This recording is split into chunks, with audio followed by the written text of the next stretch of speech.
So, in today's topic, we're going to be starting from as to how is drafting done, or should I say कि filing courts में किस तरह से होती है, क्या क्या डॉक्यूमेंट्स हम उसके साथ लगाते हैं, किन किन चीज़ों का हमें सामना करना पड़ता है। ये एक प्रैक्टिकल एस्पेक्ट है जो थ्योरी में नहीं बच्चों को सीखने को मिलता है, तो हम इसमें उस बारे में बात करेंगे फ्रॉम स्क्रैच कि किन किन डॉक्यूमेंट्स की, चाहे वो छोटा हो चाहे वो बड़ा हो, जिसके बिना फाइलिंग अप्रूव ही नहीं होगी, कोर्ट में जाएगी ही नहीं, आप अपना केस प्रेजेंट ही नहीं कर पाओगे। तो हम इस वीडियो में उसकी बात करेंगे टॉपिक वाइज, जैसे डाइवोर्स का है या रेस्टिट्यूशन है या डीवी है। फिलहाल हम लोग आज बात कर रहे हैं डाइवोर्स की। डाइवोर्स हमें सबको पता है क्या होता है। Section 13 of HMA Hindu marriage act में वो डिफाइंड है कि सेक्शन 13 में डाइवोर्स होता क्या है, किन किन ग्राउंड्स पे हम डाइवोर्स ले सकते हैं, उसमें मैं नहीं जाऊंगा। अभी फिलहाल हम क्रुएलिटी ले लेते हैं कि एक ग्राउंड हमने बहुत कॉमनली सुना हुआ है कि क्रुएलिटी क्या होती है और उस पर हम डाइवोर्स ले सकते हैं। करेक्ट, क्रुएलिटी हम सबको पता है, मुझे डिफाइन करने की जरूरत नहीं। वर्बल अब्यूज, फिजिकल अब्यूज, किसी तरह का किसी आपको बंद कर देना, कमरे में मारना पीटना, दैट इज क्रुएलिटी। अब उस ग्राउंड पे डाइवोर्स कैसे लेते हैं? अब इस केस में जो ऊपर आप देख रहे हैं, हम लोग हस्बैंड की तरफ से हैं, हम हस्बैंड को रिप्रेजेंट कर रहे हैं और हमने एक केस डाला हुआ है सेक्शन 13(1)(2) में, 1IA में, जिसमें हम अपनी वाइफ से डाइवोर्स मांग रहे हैं। किस ग्राउंड पे? क्रुएलिटी के ग्राउंड पे। दैट इज वेरी बेसिक जो मैंने अभी बताया। अब केस ड्राफ्ट कैसे हो, उसको प्रिंट कैसे दें, ये भी बहुत ध्यान में रखने वाली बात है कि आपने ड्राफ्ट कर लिया, आपने केस रेडी कर लिया, आपने नॉर्मली प्रिंट दे दिया, प्रिंट दे के आपने उसे रेडी करके फाइलिंग में चलेगा, ऐसा नहीं होता। प्रिंट का भी हमें ध्यान रखना पड़ता है किस तरह से प्रिंट निकाले जाए। हालांकि ऐसा कुछ बहुत ज़्यादा नहीं है, बट स्टार्ट करते हैं। सबसे पहले आपका आता है केस इन्फॉर्मेशन फॉर्मेट। तो केस इन्फॉर्मेशन फॉर्मेट को मैं ऐसे बोलूँ कि ये एक डिटेल्ड एक फॉर्म होता है जिसे हम शॉर्ट फॉर्म में प्रैक्टिकल लाइफ में CIF भी बोलते हैं, और CIF से ही इनफैक्ट हम इसको एड्रेस करते हैं कोर्ट्स में। तो आपको केस इन्फॉर्मेशन फॉर्मेट कोई बोलेगा नहीं, CIF बोलेगा, जो मोर और लेस हर केस में जाता है, चाहे वो सिविल हो, चाहे वो क्रिमिनल हो, चाहे वो बेल मैटर हो, चाहे वो कोई भी मैटर हो जो डिस्ट्रिक्ट कोर्ट में चल रहा है, जिसमें हम अपना कोर्ट का जुरिस्डिक्शन लिखते हैं कि भाई वो कौन सी कोर्ट में वो केस चल रहा है। शादरा हो गया, द्वारका हो गया, रोहिणी हो गया, कड़कड़ुमा हो गया, पटियाला हाउस हो गया। वो एक जुरिस्डिक्शन है जो हमें असर्टेन करना है पहले, केस फाइल करने से पहले, कि वो केस कहाँ जाएगा। उस टॉपिक पे हम बाद में आएंगे कि वो केस कहाँ, किस तरह हम फाइल करते हैं, किस जुरिस्डिक्शन में फाइल करते हैं। अभी फिलहाल हम इस पे टॉपिक पे रहते हैं। डिस्ट्रिक्ट में आपको लिखना है शादरा, जो भी आपका कंसर्न्ड कोर्ट बनता है, आपके एड्रेस से बेसिक लेके चलते हैं। बहुत सारे क्राइटेरियाज होते हैं बट बेसिक लेके चलते हैं। आपके एड्रेस से ज़्यादातर जुरिस्डिक्शन जो है वो बनती हैं, चाहे वो सिविल हो चाहे क्रिमिनल हो। डिटेल में हम इसमें बाद में बात करेंगे। अब ये जो केस है ये एक सिविल नेचर का केस है, क्योंकि इसमें कोई, ऑल्दो इसमें हम ऐसा कह सकते हैं कि डाइवोर्स जब हम जाते हैं तो उसमें ग्राउंड्स जो होते हैं वो क्रुएलिटी होते हैं, that is correct. Cruelty physical भी होती है। तो आप बोलोगे फिजिकल क्रुएलिटी होती है तो सर DV में जाना चाहिए ना, हम इसमें क्यों क्रुएलिटी को लेके आ रहे हैं? बट आप समझो, DV को हम एक क्रिमिनल नेचर में डाल देते हैं जिसकी एक अलग रेमेडी है। डाइवोर्स की जब हम बात करते हैं, ग्राउंड्स हमारे वही रहते हैं, लेकिन उन ग्राउंड्स पे एक हम रेमेडी ले रहे हैं जो हमारी डाइवोर्स है, विच इज नॉट क्रिमिनल पर से। इसलिए ये सिविल नेचर का माना जाता है क्योंकि दो पार्टीज के बीच में है। और जो हमारे मेन जो रेमेडी है, जो प्रेयर है, वो है कि मुझे मेरी वाइफ से डाइवोर्स चाहिए बिकॉज ऑफ दिस रीजंस। आगे चलते हैं। नेम ऑफ द प्लेंटिफ, बहुत बेसिक, पढ़ के कोई भी समझ जाएगा। पार्टी का नाम डालना है, जो फर्स्ट पार्टी जो केस कर रही है। जैसे हम इसमें हस्बैंड की तरफ से हैं शोभी शर्मा, उसकी तरफ से हम डाल रहे हैं तो शोभी शर्मा सन ऑफ, नॉर्मल कोई भी बेसिक फॉर्म जो हम भरते हैं सारी डिटेल्स वही आती हैं। नेम, सन ऑफ, एड्रेस, इसमें डिटेल में जाने की जरूरत नहीं है, जो पूछा है वो बताना, सिंपल एज दैट, और कुछ नहीं करना। Aadhaar, gender, date of birth, mobile, कौन से सेक्शंस में हम जा रहे हैं, कौन से सेक्शंस में हम जा रहे हैं, उनको लिखना बहुत ज़रूरी है। जैसे मैंने बताया 13(1)IA में क्रुएलिटी है, हम क्रुएलिटी में जा रहे हैं तो हमने वो लिखा हुआ है। उसके बाद वैल्यूएशन ऑफ सूट। अब बच्चे कंफ्यूज होंगे कि सर इसमें तो एक्स्ट्रा ब्लॉक्स है, अब उसमें क्या करें? हमारा उससे कोई कंसर्न नहीं, क्योंकि ये सिविल केस नहीं है, उसकी हम बाद में बात करेंगे। सिविल केस होता, रिकवरी होती लाख रुपए, 50,000 रुपये, तो हम इसमें लिख देते कि वैल्यूएशन ऑफ सूट मतलब 50,000। ₹20,000। इसको हमें ब्लैंक छोड़ देना है, इसमें कोई लेना देना नहीं है पैसों का, कोर्ट फीस का या रिकवरी। पुलिस स्टेशन पे आ जाते हैं, इसमें मानसरोवर पार्क लिखा हुआ है। पुलिस स्टेशन, अफसर पूछो सर पुलिस स्टेशन कौन सा लिखे, जहाँ आप रहते हो, जिस कोर्ट का आप जुरिडिक्शन बना रहे हो, उस हिसाब से आपका थाना वही आपको यहाँ लिखना है, जो आपका कंसर्न थाना है आपके एड्रेस से। एज सिंपल एज दैट, कहीं कुछ कंफ्यूजन नहीं होना है। उसके बाद आगे डिटेल्स हैं। अब दूसरा परफॉर्मा आ गया डिफेंडेंट का, सामने वाली पार्टी का, ऑपोजिट पार्टी का, क्योंकि मैं वाइफ से डिवोर्स मांग रहा हूँ तो मैं वाइफ के अगेंस्ट डालूंगा ऑफ कोर्स। अब मुझे उसकी भी डिटेल्स डालनी है, सेम जैसे हमने ऊपर डाला वैसे ही हमें नीचे करना है। उसका वाइफ का नाम, हस्बैंड का नाम डाल लो, फादर का नाम डालो, डजंट मेक एनी डिफरेंस। उसका एड्रेस, फीमेल, आधार कार्ड नंबर है, बहुत अच्छा, नहीं है कोई बात नहीं, चल जाता है, पिन कोड, एज।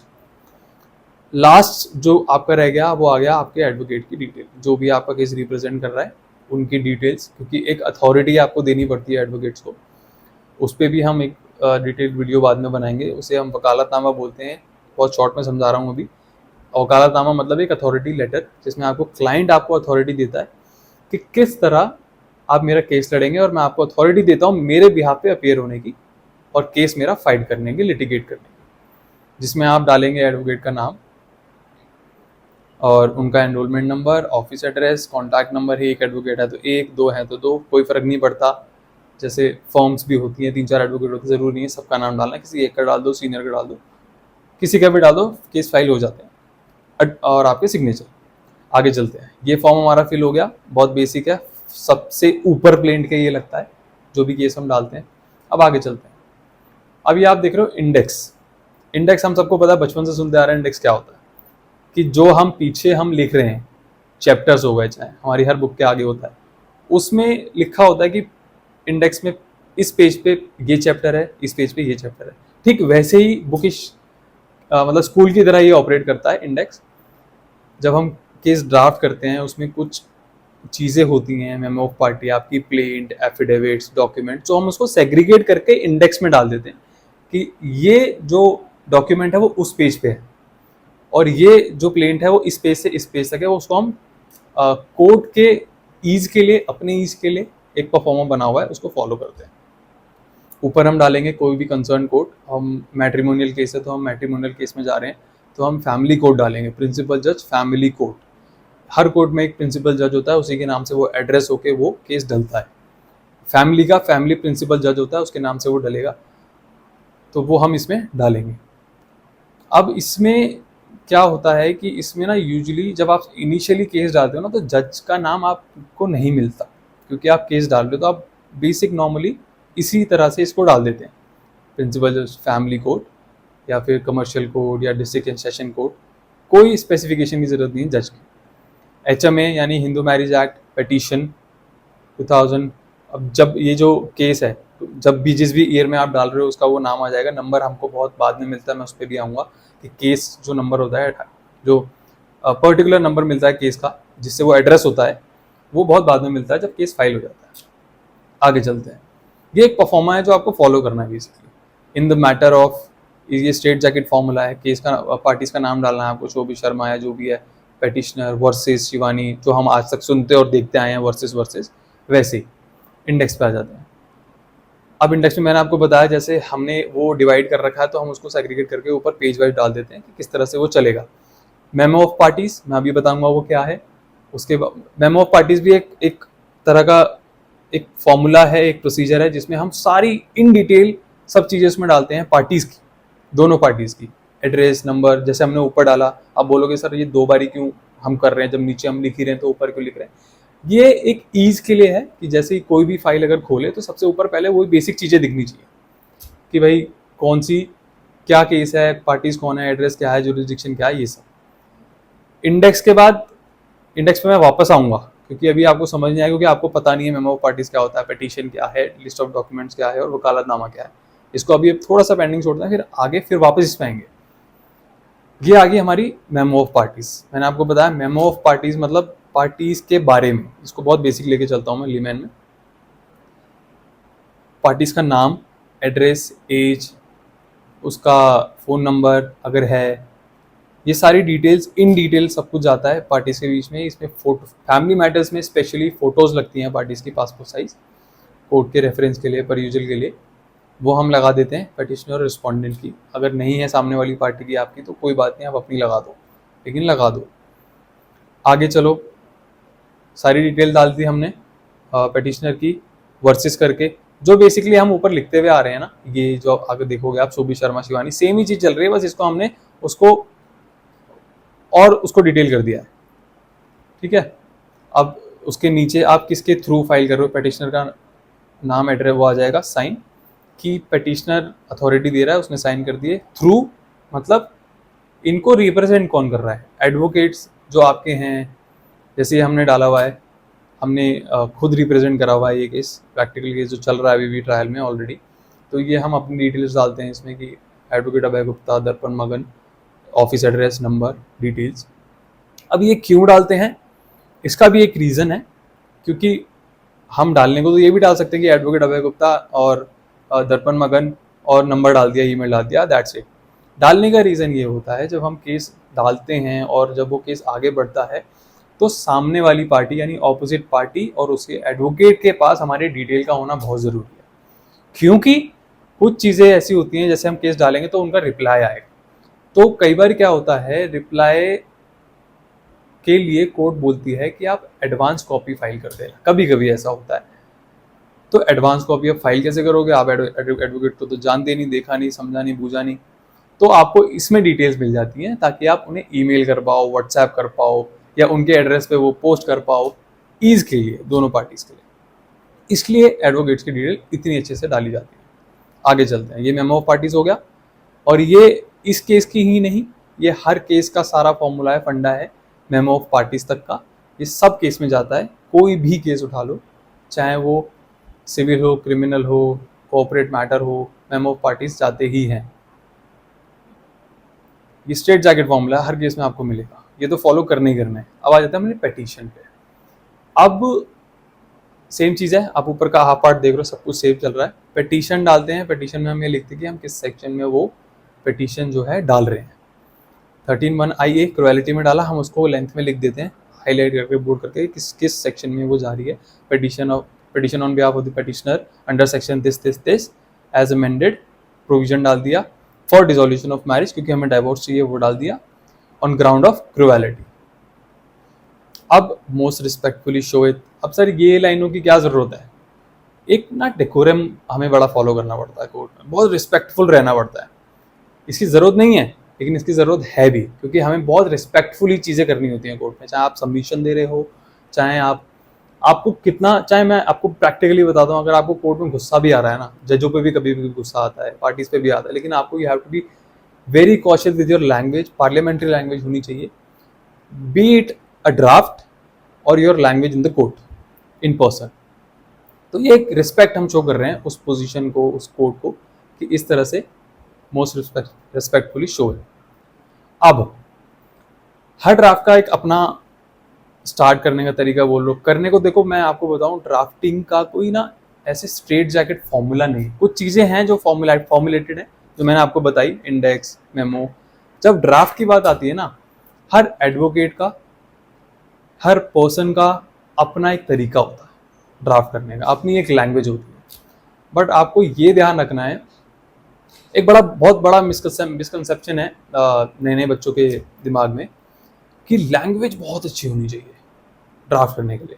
तो वो अगर फोबिया है, या उसको आपको लग रहा है कि यार मैं I do not come from a background जहाँ पे इंग्लिश मेरी बहुत अच्छी है कि मैं वकालत कर पाऊंगा, मैं लिटिगेशन पाऊंगा, तो वो डर निकाल दो। वकालत में बहुत बेसिक लैंग्वेज चाहिए होती है, बहुत ऐसे हैवी वोकैबुलरीज नहीं यूज़ करनी है आपको, बहुत बेसिक। कोर्ट्स भी इनफैक्ट ये कहती हैं, बहुत सारी जजमेंट्स हैं और जजेस ने भी ऑब्जर्व करा हुआ है कि लैंग्वेज आपको ऐसी रखनी है कि वो एडवोकेट को तो समझ आए, जज को समझ आए, लेकिन जब वो कोई पार्टी पढ़े, कोई लेमैन पढ़े, तो उसको भी वो समझ आए। आपने बहुत हैवी वर्ड्स डाल दिए, वो समझ ही नहीं आ रहा क्या लिखा हुआ, तो वो आपकी लैंग्वेज जब पास ऑन ही नहीं हो रही, जब किसी को मैसेज समझ ही नहीं आ रहा, तो वो क्या उसको डिसाइफर करेगा, करेक्ट। तो बहुत ज़रूरी नहीं है इंग्लिश बहुत अच्छी हो आपकी, बेसिक भी है, तो लिटिगेशन में आप बहुत एक्सेल कर सकते हो, कोई प्रॉब्लम नहीं है। तो इसमें फर्स्ट पैरा ये बहुत यूजुअली बहुत सेम ही रहता है हर पैरा में, कि मैरिज कहाँ हुई, किस रिचुअल में हुई, कौन सी तारीख को हुई। मैं पढ़ देता हूँ इसको। That the marriage between the parties of the petition was solemnized according to the Hindu rites and rituals in the presence of the friends and family on this date, this location. The petitioner's affidavit in respect of the fact of marriage as annexed within the present petition. The copy of the marriage card is annexed. अब इसमें हमने बहुत basic detail डाली, अब इसको आप इसकी language change कर लो, इसमें वोकैबुलरी चार डाल लो, इसको स्टैंडर्डाइज कर लो, लेकिन मैसेज यही है। इसमें भी बहुत सारी चीज़ें चेंज हो सकती है लैंग्वेज, लेकिन आपको बहुत सिंपल शॉर्ट रखने की, भाई वो कोई भी पढ़े समझ आ जाए। कितना भी कॉम्प्लिकेट कर लो आपको, उससे कोई फर्क नहीं पड़ेगा। बेसिकली हमने डाला कि भाई शादी कब हुई, किन रिचुअल में हुई, कौन सी तारीख को हुई, और शादी के प्रूफ हमने लगा दिए, मैरिज कार्ड और मैरिज फोटो। अभी मैं नेक्स्ट में दिखाऊंगा वो किस तरह से लगते हैं। अब ये जो लाइन है जो लास्ट में आप देखोगे, the copy of the marriage card and marriage photograph is annexed as annexure A colly C. अब आप बोलोगे सर इसको हमने इतना क्या कॉम्प्लिकेट कर दिया, annexed as annexure A कॉली, normally लिख देते। तो देखो इसको, इन चीज़ों को ना मैंने फिर वो बताया, एक बहुत ही स्टैंडर्डाइज तरीके से रिस्पेक्टफुली लेके चलना पड़ता है। और कुछ चीज़ें ऐसी हैं जो बहुत पुरानी चली आ रही हैं और उसी तरह चले तो ज़्यादा अच्छा है। करने को आप चेंज कर सकते हो, आपको कोई कुछ नहीं बोलेगा। इसको आप लाइन चेंज कर दो, कोई जज नहीं बोलेगा, कोई एडवोकेट नहीं बोलेगा, लेकिन एक तरीका होता है, एक रिप्रेजेंटेशन होती है जिससे आपको लोग जज करते हैं एज अ लॉयर। अगर आपकी ड्राफ्टिंग नहीं अच्छी, आपका एक फॉर्मेट नहीं है, एक तरीका नहीं है, तो आपको सबसे पहले जज करा जाता है उसी बेसिस पे। कोर्ट में आप कितने भी अच्छे हो, लेकिन ड्राफ्टिंग अगर आपकी अच्छी नहीं है, आपको जज कर लिया जाएगा कि नहीं भाई ये एडवोकेट तो ऐसी लग रहा है, कुछ सर पैर ही नहीं है ड्राफ्ट का। तो वो सर पैर को तरीके से चलाने के लिए करना पड़ता है। एनेक्जर ए, अब ये एनेक्जर ए क्यों लिखा सर, 1 क्यों नहीं लिखा है, या फिर 1 समथिंग क्यों नहीं लिखा, कुछ भी कर सकते हो, डजंट मैटर, इससे कोई फर्क नहीं पड़ता। ये हमारा बनाया हुआ है, ए कर दो, बी कर दो, या 1 2 3 कर दो, रोमन कर दो, कोई कुछ नहीं कह रहा। आगे चलते हैं। सेकंड पैरा आ गया आपका एड्रेस, जिससे हमारी जुरिस्डिक्शन बनती है। ठीक है, अब सर जुरिस्डिक्शन कैसे बनाए, लड़की तो अलग जगह रहती है, लड़का अलग जगह रहता है। अब यहाँ समझने वाली बात यह है, मैट्रिमोनियल केसेस में अगर हस्बैंड डाल रहा है तो as per law and by the act husband के रेजिडेंस से केस डाल सकता है उसके जुरिस्डिक्शन में, और अगर वाइफ डाल रही है तो उसके एड्रेस से उसके जुरिस्डिक्शन में केस डाल सकता है। अब सर उसका जुरिस्डिक्शन और उसका एड्रेस समझा नहीं, मुझे समझ नहीं आया। उसका मतलब ये है कि जहाँ आप रह रहे हो वहाँ का नियरेस्ट पुलिस स्टेशन आपका कौन सा पड़ता है। आप अपने दिमाग में खुद लगा लो, अपना प्रैक्टिकली समझो, जहाँ भी आप रहते हो वहाँ से समझ आ जाएगा आपको। वहाँ का नियरेस्ट पुलिस स्टेशन आपका जो भी पड़ता होगा, उसकी कोर्ट उस जुरिस्डिक्शन की जो भी पड़ती होगी वहाँ पे वो जाएगा। सिंपल, कॉम्प्लिकेट करना ही नहीं है। और वाइफ को डालना है तो वो अपने हिसाब से उस कोर्ट में उस पुलिस स्टेशन के हिसाब से डालेगी। तो इसलिए रेजिडेंट और एड्रेस इसका होना बहुत ज़रूरी है, क्योंकि अगर आप गलत जुरिस्डिक्शन लेके गए कोर्ट में, या गलत एड्रेस लेके गए कि भाई एड्रेस है द्वारका का और आप केस डाल रहे हो रोहिणी में, कोई तुकी नहीं है, तो वहाँ से ही पहले आपका केस विड्रॉ करना पड़ेगा, आपको फिर वापस से फ्रेश डालना पड़ेगा, जाना पड़ेगा, सब कुछ करना पड़ेगा। तो उन चीज़ों का बहुत ध्यान रखना पड़ता है, क्योंकि केसेस अगर यही चीज़ें आपकी बहुत छोटी चीज़ें हैं लेकिन बहुत क्रूशियल चीज़ें हैं, केस ही नहीं बढ़ेगा आपका आगे, क्योंकि ये ही नहीं सही हुआ। तो क्योंकि केस की बेसिक स्ट्रक्चर है एक तरह से, देख लो तो एड्रेस डाला, एड्रेस प्रूफ लगा दिया, सेम जैसे हमने ऊपर मैरिज प्रूफ लगाया वैसे नीचे लगा दिया, copy of the ID proof of the petitioner is annexed, ये दिखाने के लिए कि हाँ जी वहीं रहता है और यही जुरिस्डिक्शन बनती है। तो आपको इतना समझ आ गया। उसके बाद थर्ड पैरा, देखो ये थर्ड पैरा जो है एक फॉर्मेट है जिसमें for better understanding of the court हम एक ग्रिड बना करके ये लिखते हैं कि बिफोर मैरिज जो पार्टीज का स्टेटस था वो क्या था, एज से आती है और वो कहाँ रहते थे। जैसे यहाँ पे पेटिशनर / हस्बैंड है, ये हस्बैंड की है, और at the time of the filing of the present petition उनका स्टेटस क्या था, एज क्या थी और कहाँ रहते थे। क्यों ये ग्रिड बनाई जाती है, क्योंकि हो सकता है कि वो जो पार्टीज हैं वो डाइवोर्सी हों, तो वो स्टेटस दिखाने के लिए यहाँ पे ये लिखना ज़रूरी है। जैसे यहाँ लिखा हुआ है हिंदू बैचलर, तो अगर डाइवोर्सी होता तो डाइवोर्सी लिखा होता, ताकि कोर्ट को क्लियर हो कि अच्छा ठीक है क्या स्टेटस रहा है पार्टीज का, और कहाँ वो स्टैंड करती हैं। ऐसे ही सेकंड पैरा जो ग्रिड है, सेकंड ग्रिड है, वो वाइफ की है, जिसमें बिफोर मैरिज उनका स्टेटस, मैरिटल स्टेटस क्या था, एज क्या थी, और वो शादी से पहले कहाँ रह रहे थे, और शादी के टाइम पर एज इन जब ये पिटीशन फाइल हो रही थी तब वो कहाँ रह रहे थे। इट कुड बी एनीवेयर, इससे फ़र्क नहीं पड़ता, जो एक्चुअल स्टेटस है वही लिखोगे आप अपने केस के हिसाब से, अपने सिनेरियो के हिसाब से, ठीक है। तो देखो, since we are talking about divorce, तो जो ग्राउंड्स हैं डाइवोर्स के, वो मोर और लेस, देखो ग्राउंड, जब आप ग्राउंड पढ़ोगे डाइवोर्स के, जो हिंदू मैरिज एक्ट में है 13 में, ग्राउंड्स बहुत सारे हैं। One of those grounds is cruelty, जिसमें क्रुएलिटी बहुत लोगों को नहीं मालूम है क्रुएलिटी कितने तरह की होती है, कैसी होती है। क्रुएलिटी से लोग सिर्फ यही इन्फर करते हैं कि cruelty is a physical abuse, but ऐसा नहीं है। कुछ बहुत सारी जजमेंट्स हैं और इसका इंटरप्रिटेशन बहुत अच्छा निकाला हुआ है। Cruelty can be of anything.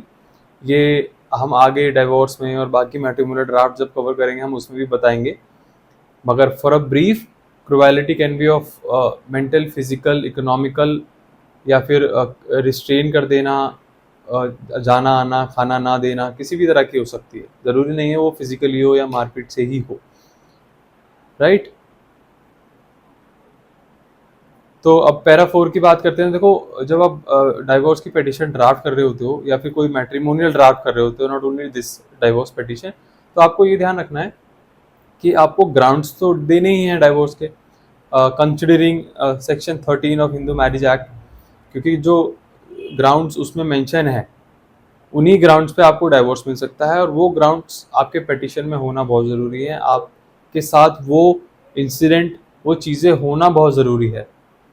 तो जैसे क्रुएलिटी की बात करें, तो इसमें अगर आप पिटीशन को पढ़ोगे तो इसमें क्रुएलिटी की बात करी हुई है, डाउरी डिमांड की बात करी हुई है, मेंटल फिजिकल अब्यूज़ की बात करी हुई है।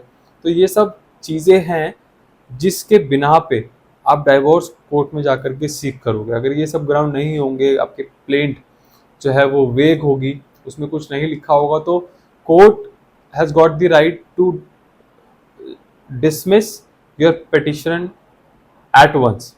वो नहीं सुनेगा, क्योंकि कोर्ट्स का अप्रोच और जुडिशरी का अप्रोच ये रहता है कि पार्टीज जो हैं, अगर शादी हुई है, क्योंकि सैक्रामेंटल माना जाता है शादी को हमारी सोसाइटी में, तो उनका पहला फर्स्ट अप्रोच यही रहता है कि ये जो शादी है वो रिकंसाइल हो जाए, किसी भी तरह से मिल जाए और ये लोग साथ में रह लें। तो court can also deny for divorce अगर उसे लगता है कि जो ग्राउंड्स हैं नहीं है प्रॉपर। पैरा 4, तो देखो इसमें that the petitioner is a well qualified individual and has completed his BA। तो अभी सर इसमें एजुकेशन से क्या लेना देना है हस्बैंड के, हमने एजुकेशन क्यों लिखी है? देखो, एजुकेशन इसलिए लिखी है क्योंकि जब आप मैट्रिमोनियल डिस्प्यूट में जाते हो तो it is not only about just divorce, litigation extend हो सकती है और मल्टीपल केसेस भी डल सकते हैं बाय द वाइफ और बाय द हस्बैंड, ठीक है। तो सिंस हम लोग जो हैं हस्बैंड हैं, तो हमें अपना कंडक्ट दिखाना बहुत ज़रूरी है, अपना हमारे बारे में बताना बहुत ज़रूरी है कि मैं इस कंपनी में काम करता हूँ, इतना कमाता हूँ, यहाँ मैं रहता हूँ, बेसिक डिटेल्स जो डालना बहुत ज़रूरी है, ठीक है।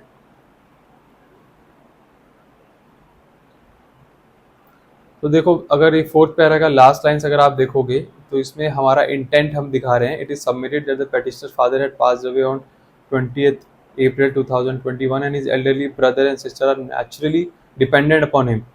तो हमें, क्योंकि डाइवोर्स है, तो हमें पूरी कोशिश करनी है ये शो करने की या ये दिखाने की कि हमारे ऊपर रिस्पॉन्सिबिलिटीज़ कितनी है, मैं किस पोजीशन से गुजर रहा हूँ या गुजर रही हूँ, जिसने भी डाइवोर्स का केस डाला है या जिसने भी कोई भी मैट्रिमोनियल केस डाला है, क्योंकि आपको दिखाना है कोर्ट को कि एक्चुअल पोजीशन क्या है और मुझे डाइवोर्स क्यों चाहिए, किस ग्राउंड पे चाहिए। तो देखो, अब आगे अगर बात करेंगे तो ये जो पैरा देख रहे हो आप, पैराग्राफ्स, ये सारे फैक्ट्स हैं। फैक्ट्स का मतलब हो गया कि शोभित शर्मा यानी हस्बैंड की किन ग्राउंड्स पे वो जो है डाइवोर्स सीख कर रहा है अपनी वाइफ से। जैसे फॉर एग्जांपल देखो, ये फैक्ट्स हैं, इसमें आई डू नॉट थिंक कि मैं इसको इलेबोरेटली मैं बताऊं। फैक्ट्स को मैं बताऊं, क्योंकि facts can differ case to case. आपका केस अलग हो सकता है, किसी और का केस अलग हो सकता है, लेकिन कुछ ग्राउंड्स ऐसे हैं जो बिल्कुल सेम जाएंगे। और अगर मैं क्योंकि हम प्रैक्टिकलिटी की बात कर रहे हैं, प्रैक्टिकल एस्पेक्ट की बात कर रहे हैं, तो प्रैक्टिकल एस्पेक्ट में अगर मैं बोलूँ तो एग्जैजरेशन भी कोर्ट्स में चलते हैं। Without prejudice I am saying that exaggeration होता है। देखो, प्रूफ होना और ना होना is all together a different thing. ठीक है, आप ये सोचो सर, हम अवॉर्मेंट्स तो हम डाल रहे हैं, हम ये तो डाल रहे हैं कि हमें मारा गया, पीटा गया, हमें टॉन्ट दिया गया, मुझे खाना नहीं दिया गया, एक्सेट्रा एक्सेट्रा। लेकिन अब वो सच है या झूठ, वो देखो, वो ट्रायल की बात है, राइट। अगर आप पे प्रूफ है, वेल एंड गुड, वो पिटीशन में आप लगाओ, एक तरीके से लगाया जाएगा। इसमें एनेक्जर लगे हुए, मैं अभी दिखाऊंगा एंड में किस तरह से एनेक्जर्स लगते हैं, चाहे वो फोटोग्राफ हो, चाहे वो अदर डॉक्यूमेंट हो। और अगर कोई ग्राउंड्स नहीं है, कोई प्रूफ नहीं है, कोई रिकॉर्डिंग नहीं है, ऑडियो नहीं है, अवरमेंट्स तो आपको देखो डालने ही डालने हैं। क्रुएलिटी आपको शो करनी ही करनी है। कोर्ट को ये दिखाना है कि कौन सी तारीख में मेरे साथ क्या हुआ और किस इंडिविजुअल ने क्या किया। अब क्योंकि ये डाइवोर्स है, अगेन मैं कह रहा हूँ, डाइवोर्स पिटीशन ज़रूर है ये, लेकिन अगर यहाँ डाइवोर्स अगर हम वाइफ की तरफ से डालें, जो हम आगे जब मैट्रिमोनियल ड्राफ्ट्स की हम बात करेंगे तो हम वाइफ का पॉइंट ऑफ व्यू भी लेंगे, क्योंकि वाइफ की तरफ से भी मल्टीपल केसेस आते हैं और हस्बैंड की तरफ से यूजुअली जो डाइवोर्स ही जाता है। Although wife can also file divorce, मगर as soon as the litigation starts, husband initiate कर देता है डाइवोर्स प्रोसीडिंग भी अपने एंड पे। तो वाइफ की तरफ से आप जब जाओगे तो आप देखोगे कि वाइफ जो है, जो एलिगेशंस उनकी तरफ से आते हैं वो यूजुअली सिर्फ हस्बैंड की तरफ से नहीं होते, चाहे वो डिवोर्स की पिटीशन ही क्यों ना हो। वो एलिगेशंस हस्बैंड और इन लॉज के अगेंस्ट भी होते हैं। अब सर, इन लॉज को डाइवोर्स में इन लॉज का क्या काम है? इन लॉज का कोई लेना देना क्या है? वो तो सिर्फ दो पार्टी के बीच की बात है, हस्बैंड और वाइफ के बीच की बात है। इन लॉज को क्यों ट्रैक करा हुआ? तो देखो, जब आप मैट्रिमोनियल केसेस ड्राफ्ट करते हो, specially on behalf of the wife, तो आप एक लॉन्ग विजन से उसे ड्राफ्ट करते हो, क्योंकि आपको और भी लिटिगेशन में जाना पड़ सकता है, यूजुअली जाना ही पड़ता है। तो उन केसेस में, जैसे 498A हो गया, डाउरी डिमांड हो गई, या डीवी हो गया, तो उन केसेस में आप जो है वो डाउरी डिमांड और डीवी, डोमेस्टिक वायलेंस, आप शो करते हो इन लॉज के अगेंस्ट भी, इफ देर आर एनी। क्योंकि अगर आपके साथ क्रुएलिटी हो रही है तो हो सकता है कि इन लॉज का भी उसमें कंट्रीब्यूशन हो, उन्होंने भी कुछ किया हो, तो आपको वो फैक्ट्स लेके चलने हैं। पिटीशन आप चाहे मैट्रिमोनियल की कोई भी ड्राफ्ट कर रहे हो, वो भी क्योंकि ग्राउंड है, क्रुएलिटी तो आपके साथ हो ही रही है ना, चाहे हस्बैंड कर रहा हो, चाहे अदरवाइज कोई भी कर रहा हो, वो एक अपने आप में ग्राउंड है कि आप उस हाउस होल्ड में नहीं रह सकते, वहाँ आप कंपैटिबल नहीं हो, टेम्परामेंटल इश्यूज हैं, और वहाँ इसलिए आपको डाइवोर्स चाहिए ही चाहिए। ठीक है, तो ये सारे फैक्ट्स हैं, ये सारे फैक्ट्स इनको आप पढ़ लेना, क्योंकि मैंने बताया जैसे अलग अलग केस के अलग अलग फैक्ट्स होंगे और वैसी क्रुएलिटी डलेगी। कुछ चीज़ें होती हैं जो सेम डल जाती हैं, जैसे मैंने बताया अवॉर्मेंट्स, प्रूफ होना ना होना, इट्स ऑल टुगेदर डिफरेंट। जैसे देखो, फॉर एग्जांपल मैं ऐसे दिखा देता हूँ, पैरा 11 में देखो, बीच में हाईलाइटेड पैरा, ये that on one occasion when the petitioner's mother dreadfully needed assistance in household chores, she asked the respondent for help, to which she flatly refused by saying, मैं तुम्हारे घर नौकरानी बनकर नहीं आई, मैं नहीं करूंगी घर का कोई काम और मुझे बोलना भी मत। अब देखो, अगेन जो मैं ऊपर बता रहा था कि मदर इन लॉ का क्या काम है डाइवोर्स में, लेकिन आप एक लॉन्ग विजन से ड्राफ्ट करते हो, कोई भी मैट्रिमोनियल का ड्राफ्ट करते हो, जिसमें ये क्रुएलिटी दिखा रहे हैं कि जब ऐसा हुआ तो मेरी मदर इन लॉ ने ऐसा मुझे बोला, हस्बैंड की मदर ने। तो क्योंकि ये हस्बैंड के पॉइंट ऑफ व्यू से है, तो इसमें इतनी चीज़ें नहीं आएंगी। और जो वाइफ के फादर हैं या मदर हैं, वो लोग ज़्यादा नहीं इसमें ड्रैग हो सकते। बस इतना ही दिखाया जा सकता है कि उन्होंने सपोर्ट किया नहीं किया, उनकी तरफ से भी कोई प्रॉब्लम है या नहीं है, या फिर वो अपनी वाइफ को, अपनी बेटी को यानी मेरी वाइफ को समझा रहे हैं या नहीं समझा रहे, या उनका भी कंट्रीब्यूशन है लड़ाई झगड़े में। ये सब गवर्नमेंट से इनका कोई पॉइंट नहीं है, बट डाला जाता है दिखाने के लिए कि इस चीज़ से I am suffering, hence I am approaching this court for divorce. ठीक है, ग्राउंड्स हैं, आपको जितने स्ट्रांग रख सकते हो उतने रखो। लैंग्वेज, अगेन मैंने अभी पहले भी बोला था ऊपर कि language keep it very simple and easy, कोई फैंसी वर्ड्स डालने की जरूरत नहीं है, ठीक है। ये देखो ये सारे फैक्ट्स हैं, एवरीथिंग इस फैक्ट। तो एक चीज़ और मैं बता दूं, जब आप एलिगेशंस लगाते हो या डालते हो अपने मैट्रिमोनियल केसेस में, आपको एक चीज़ का बहुत ध्यान रखना है, वो ये कि जो भी आप एलिगेशन लगा रहे हो या अवर्मेंट डाल रहे हो, उसमें आप स्पेसिफिक अगर हो जाओ तो बहुत बढ़िया बात हो जाएगी। आपका ड्राफ्ट जो है वो बहुत अच्छा हो जाएगा, स्ट्रांग हो जाएगा, ताकि आगे जब ट्रायल चलेगा तो क्रॉस एग्जामिनेशन और चीफ एग्जामिनेशन में या फिर जज को समझाने में बुझाने में ज़्यादा दिक्कत नहीं आएगी। सेकंड, जब आप मैट्रिमोनियल केसेस में जाते हो स्टार्टिंग फ्रॉम 498A, ठीक है, मैं अभी एक स्टेप बताऊंगा किस तरह से जो मैट्रिमोनियल केसेस हैं स्टार्ट होते हैं वाइफ की तरफ से, as in not the dispute I am saying, but I am saying अगर डिस्प्यूट हो जाता है दोनों में तो कहाँ से वो स्टार्टिंग होती है।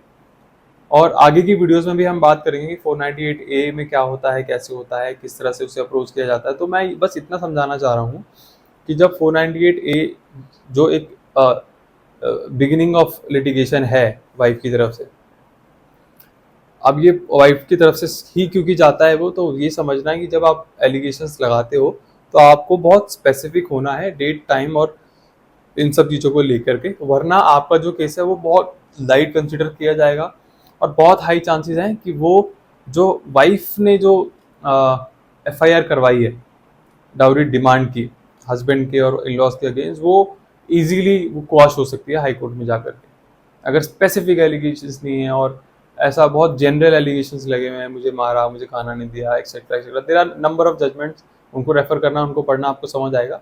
मेरा काम फिलहाल ये है कि मैं आपको बताऊं कि ड्राफ्ट किस तरह बनते हैं, किस तरह से उनकी अप्रोच मेंटालिटी रखी जाती है और किस विजन से उन्हें बनाया जाता है लॉन्ग टर्म में, ताकि आपको नॉट ओनली फाइलिंग, सिर्फ फाइलिंग की बात नहीं हो रही, बात ये हो रही है कि आपको इस तरह से ड्राफ्ट करना है कि वो केस अगर चलते हैं सालों साल तो आपको from the very beginning till and कोई दिक्कत नहीं आनी चाहिए आपके ड्राफ्ट में, किसी तरह की लकूनाज ना हो। देखो इनएडवर्टेंट मिस्टेक्स होती हैं सबसे, वो बहुत अलग चीज़ है, लेकिन बनाना आपको इसी पॉइंट ऑफ व्यू से है कि आपको ये केस एंड तक लड़ना है। Although 90% of the cases are settled in the court mediation में जाकर के, लेकिन अगेन उस मेंटालिटी से अगर आप बनाओगे तो you would not be able to draft your case properly. आपको बनाना है इस मेंटालिटी से कि वो केस जो है आपको चलाना है, जीतना है एंड तक, तभी आप अच्छे से बना पाओगे। ठीक है, आगे चलते हैं। ये सारे देखो एलिगेशंस हैं, डेट्स दिख रही होंगी आपको, ठीक है, कब वाइफ आई, कब गई, कब लड़ा। देखो अब यहाँ आप देखोगे, it is pertinent to mention that considering the daily threats by the respondent and her family members, father of the petitioner had to file a complaint dated. अब हस्बैंड के ऊपर जो क्रुएलिटी हुई या कुछ ऐसा इंसिडेंट हुआ होगा वाइफ की तरफ से या उसके इन लॉज की तरफ से, उन्होंने डराया धमकाया होगा या घर आके मारपीट करी होगी, तो हस्बैंड ने एक कंप्लेंट डाल दी पुलिस स्टेशन में to show, not just only to show, उन्होंने कंप्लेंट डाली और उन्होंने इसको पार्ट बना दिया पिटीशन का, ये शो करने के लिए कि एक्चुअली मेरे ऊपर क्रुएलिटी हो रही है बाय द वाइफ और उसके पेरेंट्स की तरफ से। तो मैं जितना ज़्यादा दिखा पाऊंगा, ऑथेंटिक हो पाऊंगा कोर्ट के आगे, उतना ज़्यादा वो केस मेरा स्ट्रांग होगा और आगे चल के मुझे डाइवोर्स ग्रांट किया जा सकता है, even if wife does not agree to that. क्योंकि केस लिटिगेशन में कभी कभी ऐसा होता है कि आप डाइवोर्स केस करते रहे हो, लड़ते रहे हो, लेकिन एक पार्टी को नहीं करना। यही रीज़न होता है जब अगर कोर्ट को ग्राउंड्स नहीं दिखते तो वो जो डाइवोर्स है वो ग्रांट नहीं करती इवेंचुअली, अगर उनको नहीं क्रुएलिटी दिखती है तो। ठीक है, ये सारे फैक्ट्स हैं, इनको पढ़ लेना, ड्राफ्ट्स आपको प्रोवाइड करवा दिए जाएंगे। अगेन मैंने कहा फैक्ट्स अलग अलग हो सकते हैं, सब फैक्ट्स। अब ये देखो मैट्रिमोनियल ड्राफ्ट ना बहुत लेंदी होते हैं, बहुत लेंदी होते हैं, रीज़न भी क्योंकि शादियां होती हैं 1-1 साल की, 2-2 साल की, 10-10 साल की, तो एक चेन ऑफ इवेंट्स होते हैं, फिर वो बहुत लंबा होता है। तो उनको आपको जब आप उसे उतारने बैठोगे तो ऑब्वियसली वो 1, 2 या 3 पेजेस में तो या 3 पैरा में तो नहीं खत्म होगा, राइट।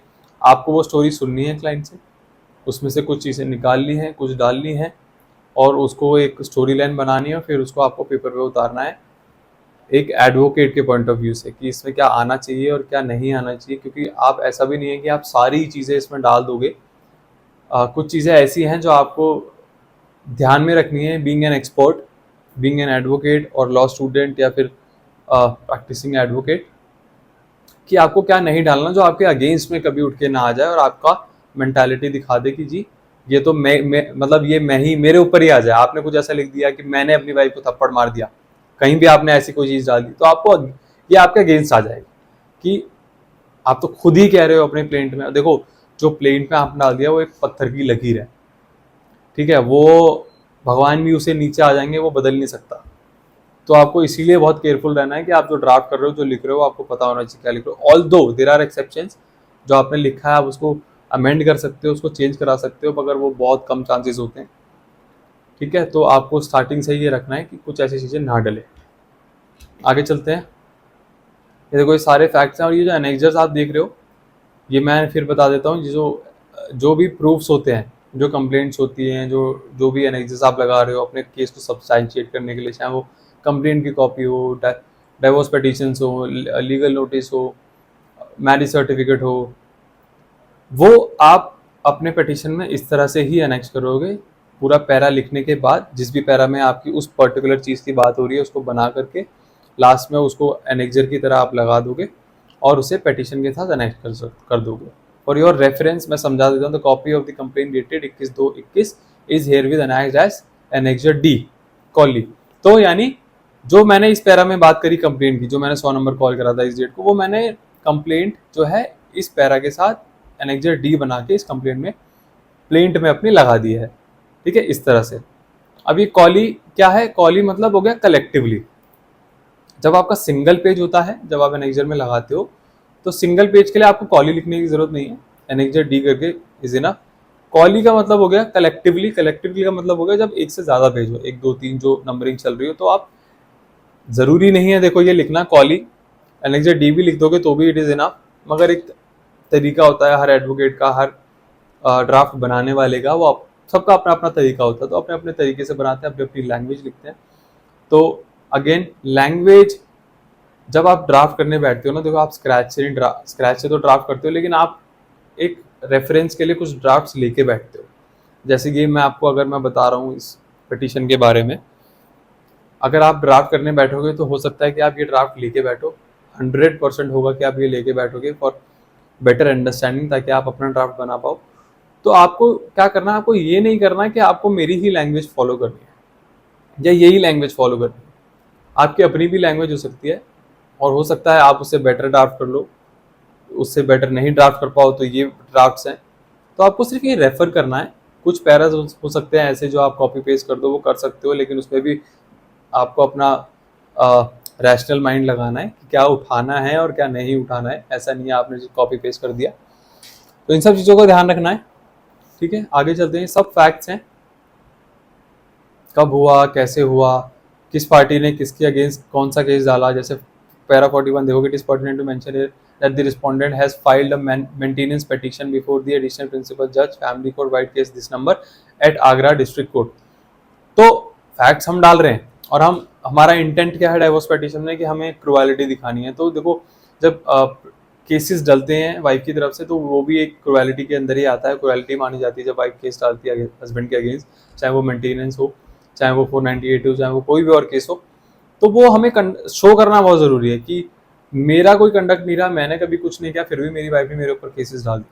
आपको इंटेंट क्लियर रखना है, आपकी प्रेयर क्या, आपकी पिटीशन क्या, उस हिसाब से ड्राफ्ट करते चले जाओ, बनाते चले जाओ, ठीक है। ये सारे फैक्ट्स हैं, ये सब फैक्ट्स चल रहे हैं। अब ये देखो, कुछ जब आपकी पिटीशन कंप्लीट हो जाती है ना, तो कुछ पैराज ऐसे होते हैं, वो बहुत जनरल पैराज होते हैं, जो आप एक ड्राफ्ट से उठा करके अपने ड्राफ्ट में एज इट इज डाल सकते हो। उसमें आपको दिमाग लड़ाने की ज़्यादा ज़रूरत नहीं है। जैसे मैं दिखा देता हूँ। जैसे देखो, it is submitted that the conduct of the respondent wife is grave in way so as to come to an evident conclusion that the petitioner husband cannot be reasonably expected to live with her, it is further submitted that the respondent conduct is something more serious than ordinary। तो देखो, इसमें कुछ allegations नहीं लगाए मैंने, ये एक general para है जो किसी भी केस में, अगर आपकी कोई केस है, आपके पास कोई केस है, आप बना रहे हो, उसके फैक्ट्स अलग हैं, सिचुएशंस अलग हैं, वो ठीक है, वो फैक्ट्स में आप डालोगे, सब कुछ डालोगे। ये जो पैरा है, या एक यूनिवर्सल पैरा मान लो, उसे उठाओ, अपने पैरा में डालो, टाइम बचाओ, क्योंकि टाइम इज मनी। तो ऐसा इसको उठाओ, उसको डालो, अपना केस बनाओ, फिनिश अप। इसमें दिमाग में पढ़ लेना, लेकिन समझना पढ़ना बहुत ज़रूरी है। ऐसा भी नहीं है कि सिर्फ आंख बंद करी उठाया। पढ़ना ज़रूरी है, देखना ज़रूरी है, उसके बाद करना है जो करना है। ठीक है, जैसे पैरा 47 है, ये भी बहुत जनरल पैरा है। आप किसी भी क्रुएलिटी के केस में, डाइवोर्स के केस में इसको डाल सकते हो। कॉज ऑफ एक्शन वाला पैरा हो गया। देखो, अब इसको समझाना बहुत ज़रूरी है, हालांकि ये आगे भी हम कवर करेंगे, since it is the first video. आपको समझाना बहुत ज़रूरी है स्टेप बाय स्टेप कि कैसे कैसे चीज़ें होती हैं। हालांकि हम ये चीज़ आगे वीडियो में रिपीट करेंगे, सो दैट आपका एक तरह से रिवीजन होता चला चला जाए, और वो चीज़ें सुनते सुनते ही आपके दिमाग में आ जाए, अगर नहीं भी आप पढ़ोगे ड्राफ्ट को तो जैसे देखो, कॉज ऑफ एक्शन क्या होता है। कॉज ऑफ एक्शन में कि जो क्रुएलिटी हुई, जैसे वाइफ मेरे घर आई, शादी हुई, मेरे साथ रही, कितना लड़ी, कैसे लड़ी, कब लड़ी, किस लिए लड़ी, और वो सारा कॉज ऑफ एक्शन होता है। यानी शॉर्ट में अगर मैं बोलूँ तो एक चेन ऑफ इवेंट होती है, जिसे हम कॉज ऑफ एक्शन बोल देते हैं, और उसके हिसाब से जुरिस्डिक्शन भी बनता है कॉज ऑफ एक्शन के हिसाब से। लेकिन वो कुछ और केसेस होते हैं, जब कॉज ऑफ एक्शन सिविल में जब हम जाएंगे आगे, तब हम उसकी बात करेंगे एलैबोरेटली।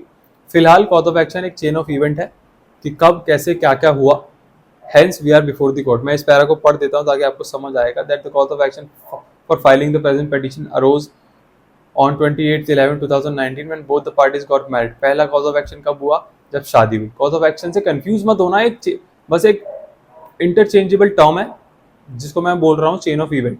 ठीक है, पहला इवेंट क्या था? शादी, इसको हमने लिख दिया। The cause of action again arose on each and every day when the respondent harass the petitioner. अब कॉज ऑफ एक्शन कब कब हुआ? जब जब वाइफ ने मेरे साथ क्रुएलिटी करी, मेरे साथ कुछ कुछ किया, घर में थ्रेटन किया, इंसिडेंट हुआ, या कुछ भी ऐसा। ठीक है, the cause of action further arose on 21/2/21 when the police complaint was filed.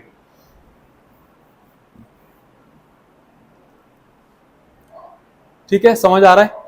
यानी कि आपको चेन ऑफ इवेंट्स को कॉज ऑफ एक्शन में डाल देना है, और इसी तरह डाल देना है, कंफ्यूज नहीं होना। Cause of action arose, cause of action further arose, chain of event with date, cause of action further arose, chain of event फिर डेट।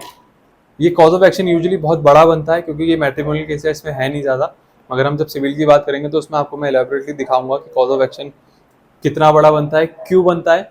तो देखो, कॉज ऑफ एक्शन यूजुअली तो इन्फॉर करने के लिए होता है कोर्ट के लिए, कि आपने मेरी कोर्ट को अगर अप्रोच किया है, पर्टिकुलर कोर्ट को, तो वो चीज़ें जो शो की जाती हैं वो कॉज ऑफ एक्शन से शो की जाती हैं। मगर क्योंकि ये मैट्रिमोनियल केस है, तो एड्रेस इज इनफ, हस्बैंड का या वाइफ का, to approach the concern court. ठीक है, ये सारे पैराज जनरल पैराज हैं, बिल्कुल उठाओ और उसको डाल दो, सेव, पढ़ के समझ के। प्रेयर की बात करते हैं। देखो, prayer is the crucial part of any petition. अब वो कोई भी केस हो, चाहे वो बेल हो, चाहे वो सिविल केस हो, क्रिमिनल केस हो, मैट्रिमोनियल केस हो, प्रेयर में आप जो मांगोगे और जो डालोगे, वो उससे आपको बहुत क्लियर रहना है। देखो, क्योंकि मैं बोल रहा हूँ मैट्रिमोनियल केस है ये, क्योंकि डाइवोर्स, तो इसमें इतनी इंपॉर्टेंस प्रेयर नहीं रखती, क्योंकि इसमें सिर्फ आप एक चीज मांग रहे हो, वो है डाइवोर्स। पैरा 1 अगर पढ़ोगे इसका, तो हम क्या मांग रहे हैं? dissolve the marriage between the parties by a decree of divorce on the ground of cruelty harassment provided under section 13(1)(IA)। तो प्रेयर ही हमारी यही है, मांगे हम सिर्फ डाइवोर्स में है, तो हम डाइवोर्स सीख कर रहे हैं, और उतनी सी प्रेयर हमारी जाएगी। चीज़ें कॉम्प्लिकेट कब होती हैं? जब सिविल मैटर्स आते हैं, जब हमें 2 4 5 चीज़ें मांगनी पड़ती हैं, जब डीवी की बात आती है, डीवी में भी हम बहुत सारी चीज़ें मांगते हैं, जब मेंटेनेंस की बात आती है, उसमें भी हम 2 3 चीज़ें मांगते हैं। अगर प्रेयर में आप वो चीज़ नहीं डालोगे तो वो चीज़ हो सकता है आपको ना मिले, क्योंकि जज साहब या जो ऑनरेबल जज हैं वो आपसे पहले यही पूछेंगे आपने प्रेयर में ये चीज़ कहाँ मांगी है। आप नहीं शो कर पाओगे तो आप जो मांग नहीं रहे, जो आप खुद नहीं मांग रहे, वो जज आपको कैसे दे सकता है? सिंपल। ठीक है, अब यहाँ पे तो देखो, समझने वाली चीज़ है, डाइवोर्स की जो पिटीशन जाती है, मैंने क्रुएलिटी एक एग्जांपल लिया है सेक्शन 13 का डाइवोर्स का। ग्राउंड सारे भी हो सकते हैं, 2 3 4 भी हो सकते हैं, और एक भी हो सकता है, क्योंकि सिर्फ इसमें क्रुएलिटी था तो हमने क्रुएलिटी भी लिया। अगर जैसे अडल्ट्री होता या कोई और होता तो हम उस सेक्शन को भी इसमें इंक्लूड करते। 13(1)(IA) के साथ 13(1)(IA)(B) C D या जो भी होता वो भी हम इसमें इंक्लूड कर देते। ठीक है, आगे चलते हैं। ये सब मैंने आपको समझा ही दिया। पटिशनर का जाएगा, डेट जाएगी और एडवोकेट की डिटेल्स जो आपको रिप्रेजेंट कर रहे हैं कोर्ट ऑफ लॉ में। वेरिफिकेशन, ये पैरा वेरिफिकेशन का पैरा है जो आप जिसमें आप असर्टेन कर रहे हो on oath before the court. देखो, जब आपने मूवीज और सीरीज में बहुत देखा होगा कि जब कटघरे में आते हैं, विटनेस बॉक्स में आते हैं, तो गीता लेके आते हैं, कोर्ट स्टाफ जो है गीता लेके आते हैं, आप उस पर हाथ रख के कसम खाते हो। देखो, प्रैक्टिकल लाइफ में ऐसा कुछ नहीं होता, तो ज़्यादा सीरीज और मूवीज पे मत रिलाई करना, ना उन पे बस जाना। ऐसा किसी कोर्ट में कहीं कुछ नहीं होता। ठीक है, ओथ, एक्चुअल कोर्ट में ओथ ये है।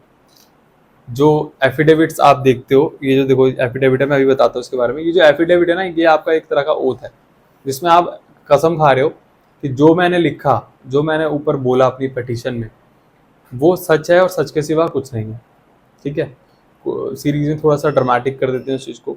हो सकता है पहले कभी चलती हो ये चीज़ें, आज नहीं चलती ना, आज ऐसी फॉलो होती कि गीता आ रही है और आप उस पर कसम खा रहे हो, ऐसा नहीं होता। ठीक है, तो ये एक वेरिफिकेशन का पैरा है कि आप वेरीफाई कर रहे हो जो भी आपने ऊपर लिखा है वो सही है, पैरा 1 to 50, और इस पर रिलाई किया जा सकता है to the best of my knowledge. And आगे एफिडेविट, एफिडेविट एक्चुअल देखो वो वेरिफिकेशन वाला पैरा होगा जो आप वेरीफाई कर रहे हो कि जो भी आपका जो लिखा है वो वेरीफाइड है और ठीक है, हम to the best of our knowledge. ये आपकी ओथ है एफिडेविट, जिसपे आप ये कह रहे हो कि जो भी पिटीशन में लिखा है, I Shobhit Sharma son of this this this as resident of, और इसमें पिटीशन में आप ये कह रहे हो क्या कि आप स्वेयर कर रहे हो। देखो, आप मैं पढ़वा देता हूँ, that I am the petitioner in the above noted case and being well conversant with the facts and circumstances of the case, as such I am competent to swear this affidavit. तो ये क्या करा आपने, कसम खा ली। यही तो oath होता है ना, कसम खाना ही तो ओथ होता है। तो ये ओथ ले लिया आपने, जो ट्रेडिशनल वे में या पहले जो देखते हैं आप, हाथ गीता पे हाथ रख के जो होता है, ये वो होता है। ठीक है, और सेकंड पैरा में इतना लिखा होता है कि जो पिटीशन है वो मैंने पढ़ ली है, क्लाइंट ने यानी कि पढ़ ली है, समझ ली है अपनी भाषा में, और it is been drafted bye my council. ठीक है, अब इसमें कंफ्यूजन आपको ये हो रहा होगा कि सर ठीक है, पिटीशन आपने बता दी, एफिडेविट आपने बता दिया, एक तरह की ओथ है, ये जो स्टैंप है ये सर ये क्या है। ठीक है, तो ये जो स्टैंप है ये एक ओथ कमिश्नर है। अब ओथ कमिश्नर से आप कंफ्यूज मत होना, कमिश्नर ये वो कमिश्नर नहीं है जो पुलिस डिपार्टमेंट में या अदर गवर्नमेंट अथॉरिटीज में होते हैं। ये एक नोटरी, सबको पता होगा, शायद नहीं पता तो समझ लो, नोटरी वो है जो एग्रीमेंट्स वगैरह जो है उस पर साइन स्टैम्प लगाते हैं। हम सब आज कभी ना कभी टकराए होंगे किसी भी डॉक्यूमेंट के लिए, नोटरी करवाने के लिए। तो यूँ लगा लो ये नोटरी का एक दूसरा रूप है, ओथ कमिश्नर जिसे बोलते हैं, जो कोर्ट के प्रेमाइसेस में बाहर की तरफ बैठते हैं, टेबल वेबल लगा के प्रॉपर, जो आपके एफिडेविट्स को ओथ करते हैं, अटैच करते हैं बाय दिस स्टैम्प, और एक रजिस्टर पे वो नोट कर लेते हैं कि ठीक है शोभित जी आए, और उनके सामने साइन हुए। ये जो साइन देख रहे हो डेपोनेंट, ये वो वेरीफाई करते हैं कायदे से, जो है जो बाय रूल है वो ये है, एफिडेविट आप ले जाओगे, पिटीशन ले जाओगे, जो क्लाइंट है आपके वो साइन करेंगे। ठीक है, सिग्नेचर करने के बाद जो ओथ है वो आपका आधार कार्ड लेंगे, वो वेरीफाई करेंगे, फिर आपका वो ओथ कमिश्नर यानी ये स्टैम्प वेरीफाई करके, और ये जो भी फॉर्मेलिटीज हैं इस टाइम देख रहे हो, जो उनका भी डिटेल वगैरह जो लिखते हैं कि भाई क्लाइंट कौन है, उनका एडवोकेट कौन है, सारी वो लिखते हैं और उसको ओथ कर देते हैं। ठीक है, आपकी जो है ओथ हो गई। अब देखो ये तो हो गया जो ये कह लो ट्रेडिशनल वे जो चलता आ रहा है, जो एक्चुअल बाय रूल है, जो मैंने आपको बताया। प्रैक्टिकल एस्पेक्ट पे क्या होता है, which is very unfortunate, affidavit जब आप लेके जाते हो तो कभी बाय रूल तो यही है कि देखो पार्टी जाएगी, साइन करेगी सामने, मगर क्या होता है कि बहुत सी चीज़ें ऐसी होती है, कभी पार्टी से आपने पहले साइन करवा लिया और आप ओथ कमिश्नर के पास चले गए और वो वो अटेस्ट कर देते हैं बिना पार्टी के भी। हालांकि ऐसा ये नहीं होना चाहिए, this is a wrong practice, I would not recommend you to do that, but people are doing that to save time कह लो या कुछ भी कह लो, but it can land you in some trouble, अगर कुछ दिक्कत आती है तो ये आपके ऊपर कुछ प्रोसीडिंग्स चल सकती हैं, तो अवॉइड करेंगे प्रैक्टिस कभी अगर आए तो बेटर है क्लाइंट को ट्रबल दो, बुलाओ, साइन करवाओ और टेस्ट करवाओ, उसके बाद आगे बढ़ो। और ये जो देख रहे हो ये है एक आइडेंटिफिकेशन का पैरा, जिसमें आप यानी एडवोकेट जो रिप्रेजेंट करे वो आइडेंटिफाई करते हैं कि हाँ ठीक है, this affidavit has been attested in front of me by my client. ठीक है, ये हो गया पेटिशन। आई होप ऊपर पेटिशन समझ आ गया होगा, एफिडेविट क्या होता है वो समझ आ गया होगा। अब ये है लिस्ट ऑफ डॉक्यूमेंट। अब जो पैराज हमने ऊपर एनेक्जर बनाया, हर पैरा में आपने देखा होगा annexure A B C D जो डाला था, सेम उसी को उठा करके आपको लिस्ट ऑफ डॉक्यूमेंट लाना है और उसको ग्रिड में बना करके एक ऑर्गेनाइज तरीके से उसमें लिख देना है कि ठीक है एनेक्जर ए जो है वो मैरिज कार्ड है, बी जो है आईडी प्रूफ है, सी कंप्लेंट है, जो भी, नॉट ओनली दिस, जो भी डॉक्यूमेंट्स आपने लगाए हैं, जो भी एनेक्जर्स आपने लगाए उनको इस फॉर्म में यहाँ पे कर देना है। मगर आपको ये मेक श्योर करना है जो भी एनेक्जर आप यहाँ लिस्ट ऑफ डॉक्यूमेंट्स पे लगाओगे वो आपका ऊपर कोई एक पैरा बना हो, उसमें वो चीज़ मेंशन हो और annexure A B C D की तरह वो डला हुआ हो। ठीक है, उसके बाद आप आगे चलते हैं। देखो डॉक्यूमेंट्स की बात आती है, ये आगे डॉक्यूमेंट। देखो अब एनेक्जर ए देखा आपने क्या था, कॉपी ऑफ मैरिज कार्ड। तो एनेक्जर ए क्या है, पेज नंबर 23, एनेक्जर ए है शादी का कार्ड। मैट्रिमोनियल डिस्प्यूट में जब आप जाते हो तो जो डॉक्यूमेंट्स हैं, स्पेशली जो मैरिज कार्ड है वो आपका ओरिजिनल होना चाहिए, ओरिजिनल कार्ड ही लगेगा। तरीका क्या होता है लगाने का कि सर ओरिजिनल कार्ड को हम कैसे पेटिशन के साथ कैसे लगाएंगे, तो देखो तरीका बहुत सिंपल है। अगर छोटा कार्ड है तो एक 4 साइज की वो पेपर लो, उसके ऊपर पेस्ट कर दो। जैसे आप इसे देख पा रहे होगे कि A4 साइज के ऊपर ये पेस्टेड है, कुछ अलग नहीं करा हुआ, पेस्टेड है और यहाँ साइड में एनेक्जर ए लिख दिया। और अगर कार्ड बड़ा है तो कुछ नहीं करना, आपको उसको पेटिशन के साथ पोक कर देना है पीछे, उसको पोक करके उसे थ्रेड से बांध देना और उसको आगे उसी कार्ड के ऊपर लिख देना एनेक्जर ए पेज दिस। शादी की फोटो में भी आपको ध्यान रखना है ओरिजिनल फोटो होनी चाहिए। सर ओरिजिनल फोटो का मतलब क्या हुआ, ग्लॉसी पेपर पे हो, एल्बम जैसे बनती हैं, या फिर आपके पास शादी की फोटो से ग्लॉसी पेपर पे निकलवाओ, उसे उसे इस साइज का बनवा कि वो A4 साइज पे वो आ जाए।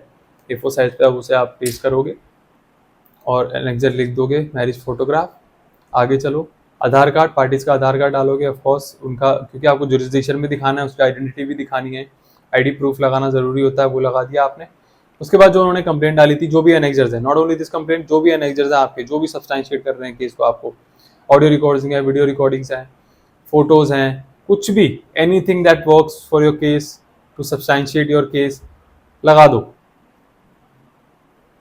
ये देखो ये एनेक्जर है कंप्लेंट का, ये इन्होंने लगाया हुआ है कि भाई हमने कंप्लेन करी थी, ऐसा ऐसा हुआ था हमारे साथ। ये आ गया आपका लास्ट वकालतनामा। तो फिलहाल वकालतनामा आने से पहले मैं आपको ये बता देता हूँ कि जब हम इलेक्ट्रॉनिक डॉक्यूमेंट फाइल करते हैं वो कैसे करते हैं। मैंने बोल तो दिया कि सर ऑडियो वीडियो भी लगाओ, कैसे लगाओ, उसको लगाने का तरीका बहुत सिंपल है। जैसे आपने शादी का फोटो देखा, ये शादी का फोटो एक A4 साइज पेपर पे उसे सिर्फ एक फेविकॉल से उसे लगा दिया गया। सेम करना है आपने, क्या करना है, जैसे कोई अगर वीडियो है या ऑडियो है तो एक पेन ड्राइव लो या CD लो। CD अवॉइड करना, आजकल पेन ड्राइव का ज़माना है, तो पेन ड्राइव लो, उसमें उसको डालो, करेक्ट। और एक एविडेंस एक्ट में 65B सर्टिफिकेट बनता है, ठीक है। 65B एविडेंस एक्ट का सर्टिफिकेट जो ये कहता है कि आप कोर्ट में कोई भी इलेक्ट्रॉनिक डॉक्यूमेंट को पेश कर सकते हो following the grounds in section 65B।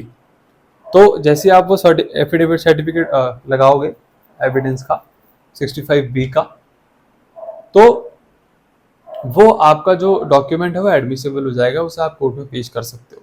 Normal आपने अगर पेन ड्राइव लगा दिया, उसे पेश कर दिया, पिटीशन फाइल कर दी, तो वो आपकी अप्रूव ही नहीं होगी फाइलिंग में। अप्रूव हो भी गई बाई चांस तो वो कोर्ट में फिर वो क्वेश्चन उठेगा, कोर्ट नहीं उठाएगी तो आपका अपोजिट काउंसिल उठा देगा, लेकिन फॉर श्योर वो क्वेश्चन उठेगा। और 65B is important, which is after these new acts, I think it's 63 of BSA, जिसमें वो जाएगा। इसकी हम चर्चा करेंगे और मैं आपको 65B का सर्टिफिकेट भी दिखाऊंगा आने वाले केसेस में। जहाँ पे हम सिविल और बाकी केसेस की बात करेंगे, जहाँ पे और ड्राफ्ट्स भी दिखाऊंगा जहाँ पे हमने एक्चुअली लगाया भी है और शो भी करा हुआ है आगे चल के। ठीक है, समझ आ गया। अब ये लास्टली मैं ये जो पिटीशन में लगता है, जो लास्ट होता है बिल्कुल, वो होता है आपका वकालतनामा। What is वकालतनामा? देखो, वकालतनामा एक अथॉरिटी लेटर है जो आपका क्लाइंट आपके फेवर में यानी एडवोकेट के फेवर में करता है, और उसमें ऑथराइज करता है आपको यानी एडवोकेट को कि आप मेरे बिहाफ पर ये केस में अपीयर हो सकते हो, लड़ सकते हो, कुछ फाइल कर सकते हो, और जो भी चीज़ें हैं उस केस से related you have the authority to do so. ठीक है, जो टर्म्स एंड कंडीशन होते हैं वो आप यहाँ पढ़ सकते हो, जो which only authorizes you to do certain things in court. Basically you are hired by this document only by the client. ठीक है, इसमें आप कोर्ट की डिटेल डालोगे। देखो, जब नया नया केस फाइल करते हैं ना हम लोग, तो हमारे पास ये नहीं मालूम होता हमें कि वो किस जज के पास जा रहा है, कौन सी कोर्ट में जा रहा है। तो आप normally in the court of principal जज फैमिली कोर्ट करोगे,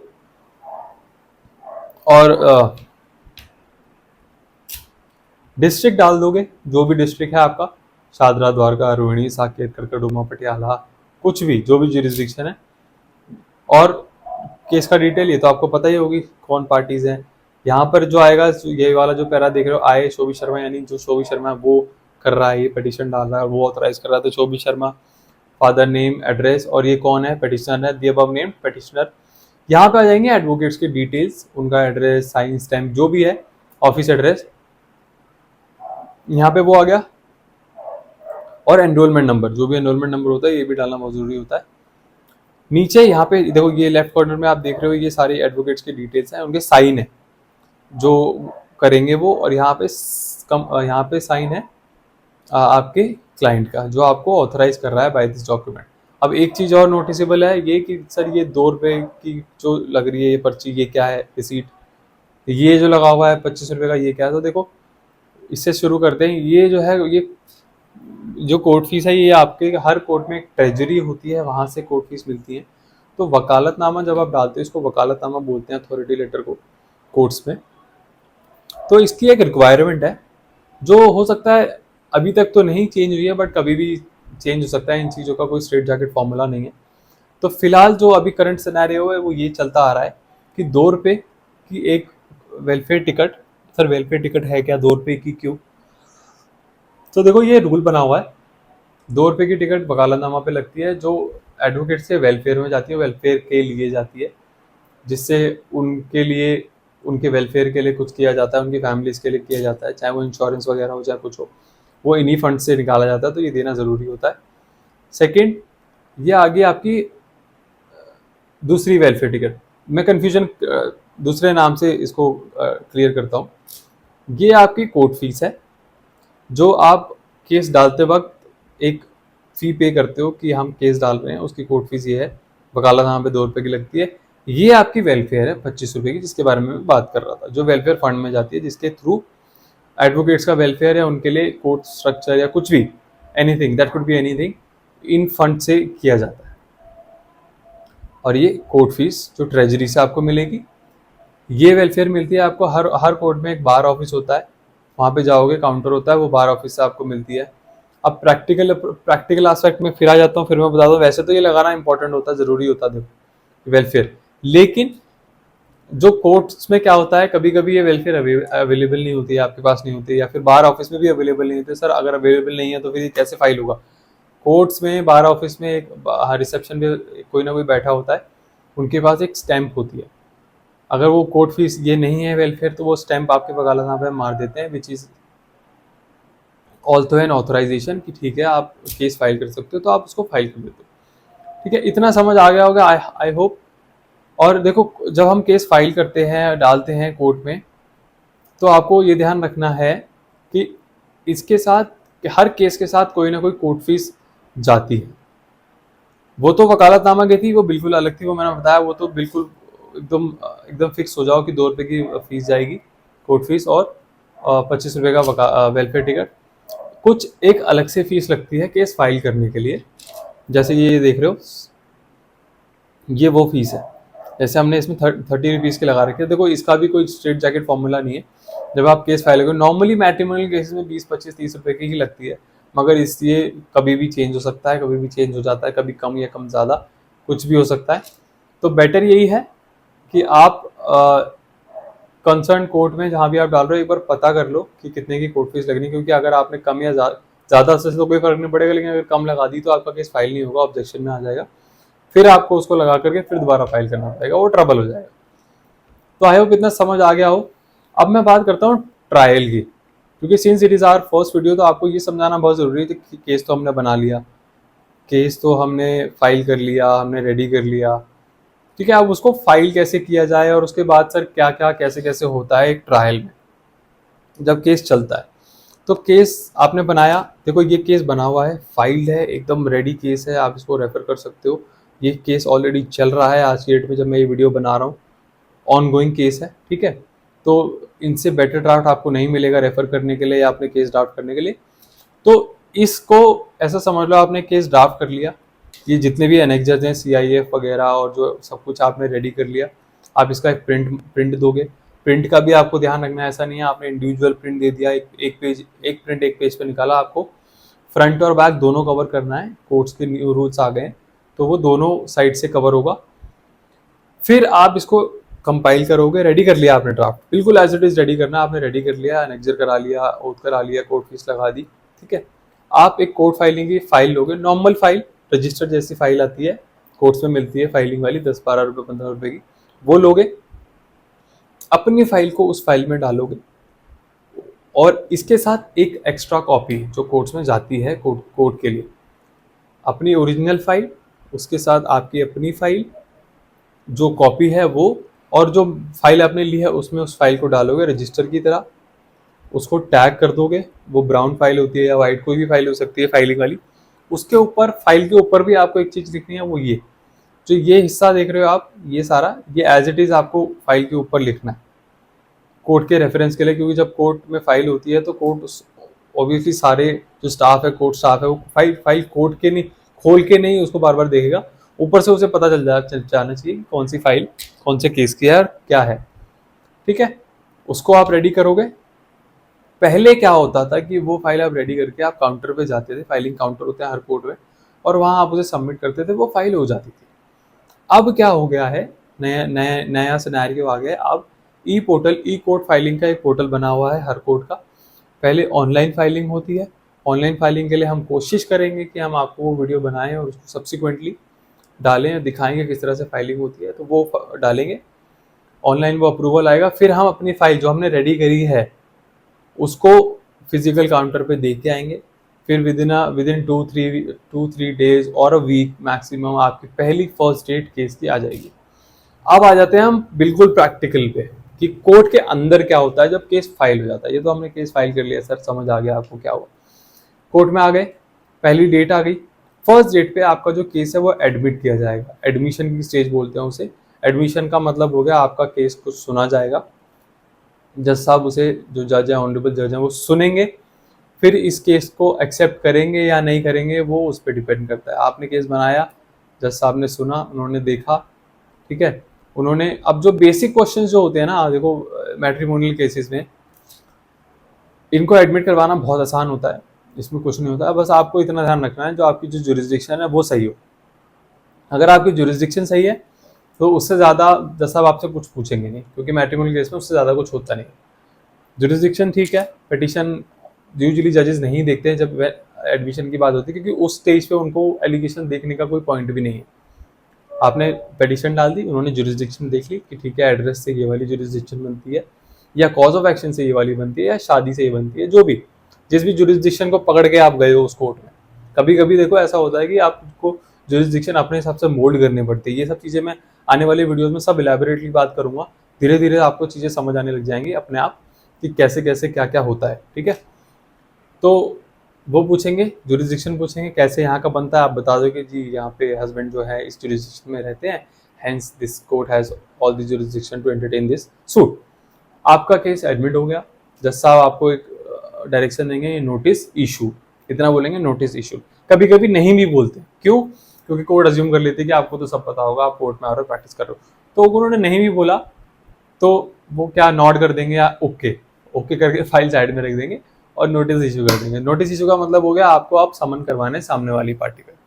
पहली डेट एडमिशन हो गया, नोटिस इशू करवा लिया आपने, समन करवा लिया।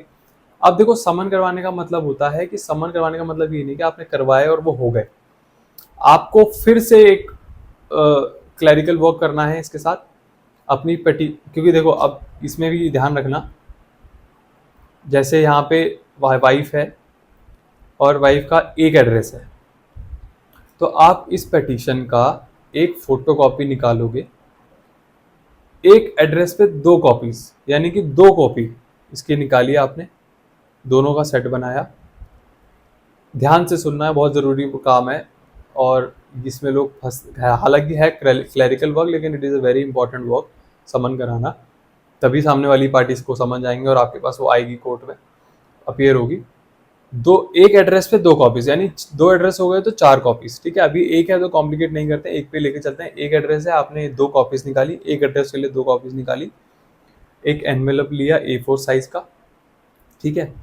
एक आता है PF फॉर्म, जिसे प्रोसेसिंग फीस बोलते हैं, यानी समन कराने के लिए प्रोसेसिंग फीस जो जाती है, वो फॉर्म लिया। अब क्रोनोलॉजी समझना, मैं रिपीट कर रहा हूँ, पहले एक प्रोसेसिंग फीस का आपने फॉर्म लिया, बहुत इजी फॉर्म होता है, केस की डिटेल जाती है उसमें, देख के ही समझ जाओगे कैसे भरना है। 1 रुपये का फॉर्म आता है, कहीं से भी ले लोगे पूरे कोर्ट में से, प्रेमाइसिस में से बहुत सारी शॉप्स होती हैं। पहले आप लगाओगे PF का फॉर्म ऊपर, पहली चीज़। उसके बाद अपनी पिटीशन जो आपने 2 कॉपीज कराई हैं वो, उसके बाद लास्ट में आपका एनवेलप। ये चीज़ें हो गई, आप उसको करा लोगे टैग। एनवेलप के अंदर नहीं डालनी है पिटीशन, आपको ध्यान रखना है जो मैं बोल रहा हूँ, सिर्फ आपको उसके ऊपर उन तीनों को कंपाइल करके टैग कर देना है, उसको बांध देना है।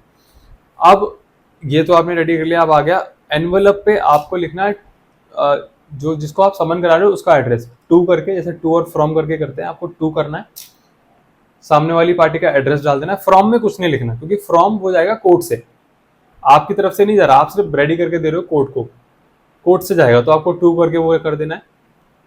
अब जो बहुत इंपॉर्टेंट चीज़ है वो ये है, वहाँ पे कोर्ट्स में पोस्ट ऑफिस होते हैं, आपको उस पोस्ट ऑफिस में जाना है, सिंगल कॉपी ऑफ पिटीशन और आपका जो एनवेलप है येलो वाला, उसको वहाँ पे वेट होता है, उसका वेइंग मशीन होती है वहाँ पे, वो स्टाफ को बोलना आप उसको वे कर दो, वो कर देंगे और आपको टिकट्स देंगे उसके वेट के हिसाब से, ठीक है। वो टिकट्स लेना, उसमें कुछ दिमाग में लड़ाना, उनको बोलना आप वेट कर दो, वो वेट कर देंगे, अपने हिसाब से दे देंगे, आप लेना, उसको अपने A4 साइज वाला जो आपने एनवेलप लिया था उस पर लगा देना शांतिपूर्वक, और वापस से उसको वैसे ही पाइल अप कर देना जैसे मैंने बताया, उसको लेकर के जाना। हर कोर्ट के साइड में एक एलमद होता है, एलमद एक कोर्ट का स्टाफ होता है, तो कोर्ट में सारा जो है miscellaneous work, file arrangement, file का टेक केयर करना या उनका ध्यान रखना, अरेंज करके रखना, वो सारा एलमद का काम होता है। एक एलमद एक पोजीशन होती है एलमद साहब, और वो एलमद रूम मोस्टली हर कोर्ट के या तो अंदर साइड में होता है या कोर्ट के बाहर साइड कॉर्नर में। अगर कुछ केस कोर्ट्स ऐसे होते हैं कि कहीं और वो बना हो एलमद रूम, वो बात अलग है, मगर हर कोर्ट का एक एलमद रूम होता है, मेक श्योर। तो वहाँ उस रूम में जाना है, एलमद साहब को देना है, वो पिटीशन देनी है, वो देखेंगे, वो भी चेक करेंगे कि कितने एड्रेस हैं और उस हिसाब से आपने पिटीशन लगाई है या नहीं लगाई है। पिटीशन लगाएंगे, चेक करेंगे, एक एड्रेस है, 2 देखेंगे, वो एनवेलप देखेंगे रेडी है, कोर्ट वो जो पोस्टल फीस है वो रेडी है, PF फॉर्म जो दिया था शुरू में, जो फर्स्ट पे लगाया था, उस पर वो साइन करेंगे नीचे, और एक स्लिप उसी में से टीयर आउट करके आपको दे देंगे एज अ प्रूफ कि ठीक है, किसी रिसीविंग समझ लो, वो आपको मिल गई, आपने समन करा दिया। अब आपका यहाँ से काम हो गया खत्म।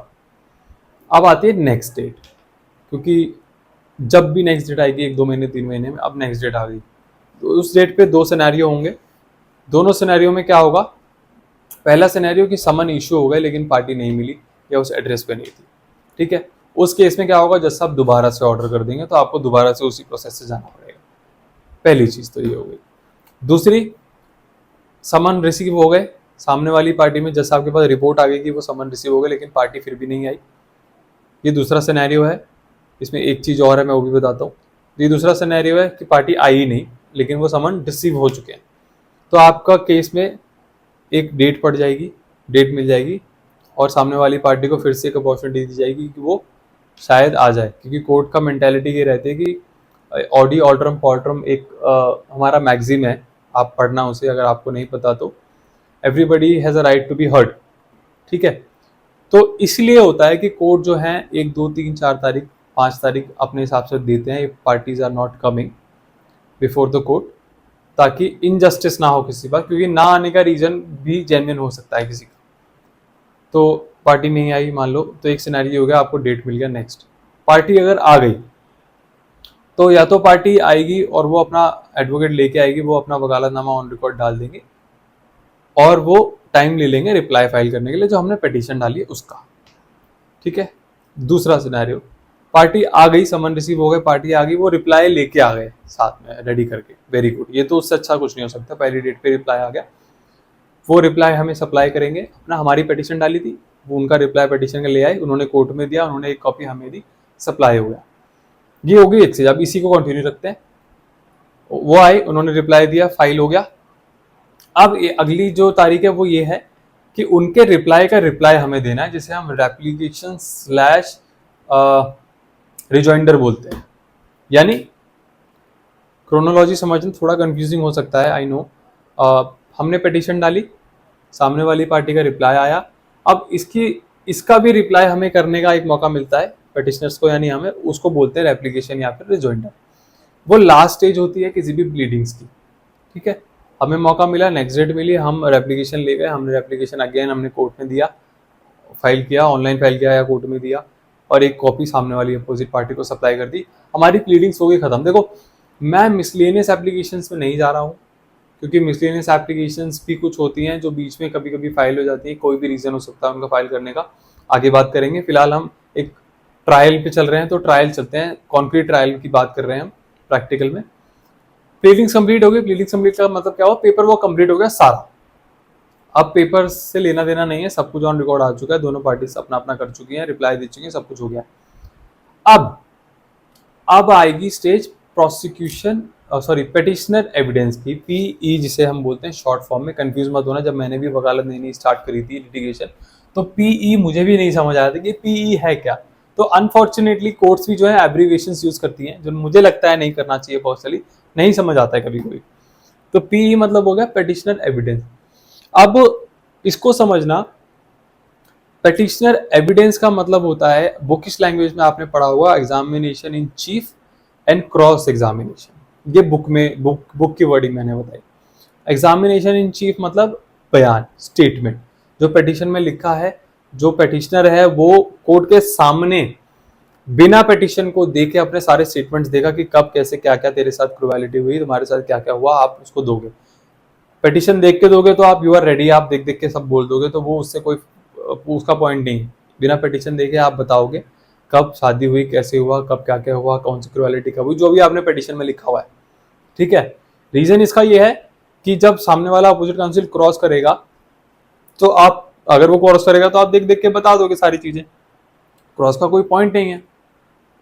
तो पिटिशनर एविडेंस जो है वो एक इंक्लूसिव टर्म है for examination and cheap and cross examination, दोनों को इंक्लूड करके प्रोसिक्यूशन एविडेंस हम बोलते हैं। चीफ हो गया। अब देखो, कायदे से टेक्निकली तो ये होना चाहिए कि चीफ और क्रॉस जो है सेम डेट पे हो जाना चाहिए, ऐसा कोई रूल नहीं है, ऑल्दो कि सेम डेट पे ही होना चाहिए, लेकिन हो जाना चाहिए, लेकिन होता नहीं है ऑफकोर्स। तो चीफ करा लेते हैं, पार्टी जो है चीफ करा लेते हैं, स्टेटमेंट करा लेते हैं, और क्रॉस के लिए डेट ले लेते हैं। अगली डेट पे आ गए सामने वाली पार्टी। देखो, अगर एडजॉर्नमेंट्स पे हम जाएंगे तो मैं आपको समझा नहीं पाऊंगा, डेट जो पड़ रही है उस पर हमारा कोई कंट्रोल नहीं है, कभी जज छुट्टी पे है, कभी एडवोकेट ले रहे हैं, कभी कोई ले रहा है। मैं सिर्फ एक ट्रायल की बात कर रहा हूँ, जो स्टेजेस है, डेट्स कितने भी पड़ जाएं, स्टेजेस यही रहेंगे। चीफ हो गया। अब अपोजिट पार्टी यानी रिस्पोंडेंट के एडवोकेट आएंगे, वो आपका क्रॉस एग्जामिनेशन करेंगे, अपने हिसाब से वो लूपहोल निकालेंगे to win his own case, to strong his own case through cross examination so that he can win. तो अब ये चीफ और क्रॉस हो गया, एक स्टेज हो गई। अब सेम उसी तरह रिस्पोंडेंट का होगा। यानी वाइफ का होगा, जिसे हम बोलते हैं DE या RE, respondent evidence, defence evidence, वो होगा। अब क्या होगा, सेम चीज होगी, डिफेंडेंट यानी रिस्पोंडेंट का चीफ होगा, एग्जामिनेशन इन चीफ, फिर उसका क्रॉस करेंगे हम लोग यानी पेटिशनर, उनका एडवोकेट, ताकि वो अपना केस स्ट्रॉन्ग करे और उसमें से लूपहोल्स निकाले स्टेटमेंट्स में से। अब ये दो स्टेज हो गई। अभी देखो, इसको आप ये समझो कि ये चाहे सिविल केस हो, चाहे क्रिमिनल केस हो, चाहे दुनिया का कोई भी केस हो, आर्बिट्रेशन केस हो, कोई भी हो, स्टेजेस जो है ना वो हर केस की यही है। नाम अलग हो सकते हैं, प्लेंटिव पेटिशनर की जगह प्लेंटिव एविडेंस हो सकता है, प्रोसिक्यूशन एविडेंस हो सकता है क्रिमिनल केस की जब बात करें, लेकिन स्टेजेस यही रहेंगी। चीफ होगा, क्रॉस होगा आपका पेटिशनर का, फिर रिस्पोंडेंट का चीफ होगा, क्रॉस होगा, लास्ट में आ जाते हैं आपका फाइनल आर्ग्यूमेंट। अब जो भी मटेरियल पेटिशनर के पास है, cross examination, petitions, replies, orders, कुछ भी, और जो रिस्पोंडेंट के पास अपने मटेरियल्स है, उन दोनों को रख करके सामने उसके बिहाफ पे कोर्ट्स में होंगे लेंदी आर्ग्यूमेंट्स। लेंदी हो ना हो डजंट मैटर, लेकिन आर्ग्यूमेंट्स होंगे। अपने अपने लूपहोल्स दोनों पार्टीज निकालेंगे, चीफ क्रॉस की वजह से या पिटीशन की तरफ से। जज साहब के सामने आर्ग्यूमेंट्स होंगे और आर्ग्यूमेंट के बेसिस पे ऑनरेबल जज डिसाइड करेंगे कि उनको डाइवोर्स देना चाहिए या नहीं देना चाहिए, या फिर not only divorce, any case उनको लगता है वो अलाउ करेंगे, उनको नहीं लगता वो नहीं अलाउ करेंगे। आपका जो ट्रायल है वो हर केस में यही फॉलो होगा। इसके नोट्स चाहे बना लेना, हर केस में इसी तरह चलता है ट्रायल और इसी तरह होता है। ठीक है, तो ये आपका हो गया डाइवोर्स कवर, जिसमें डाइवोर्स कवर करते करते हमने ट्रायल की स्टेज भी कवर करी है, एवरी केस की, जिस हर केस की। इस और ड्राफ्टिंग बेशक अलग हो सकती है, तरीके सब अलग हो सकते हैं, लेकिन जो ट्रायल का जो मैंने आपको बताया स्टेप बाय स्टेप, वो सबका सेम रहेगा। क्रॉस चीफ, एविडेंस, ये सब सेम रहेगा, उसमें कुछ अलग नहीं है, वही फॉलो हुआ। तो यहाँ पे हमारा जो डाइवोर्स का केस जो टॉपिक है वो खत्म हो गया।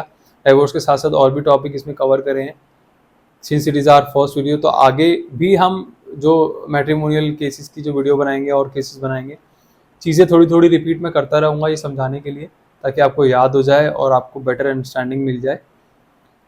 तो इस टॉपिक को यहीं ख़त्म करते हैं और आगे नई वीडियोस के साथ। अभी मैट्रिमोनियल क्योंकि हम कवर कर रहे हैं तो इनिशियल वीडियोस आपको मैट्रिमोनियल के ही मिलेंगी, और since they are the easy cases to draft, इसलिए हम पहले ये लेके चल रहे हैं, फिर थोड़ा कॉम्प्लिकेट होता चलेंगे, ताकि आपको अंडरस्टैंडिंग बनती चली जाए और आपको वो चीज़ें फिर बाद में समझ आने लग जाए।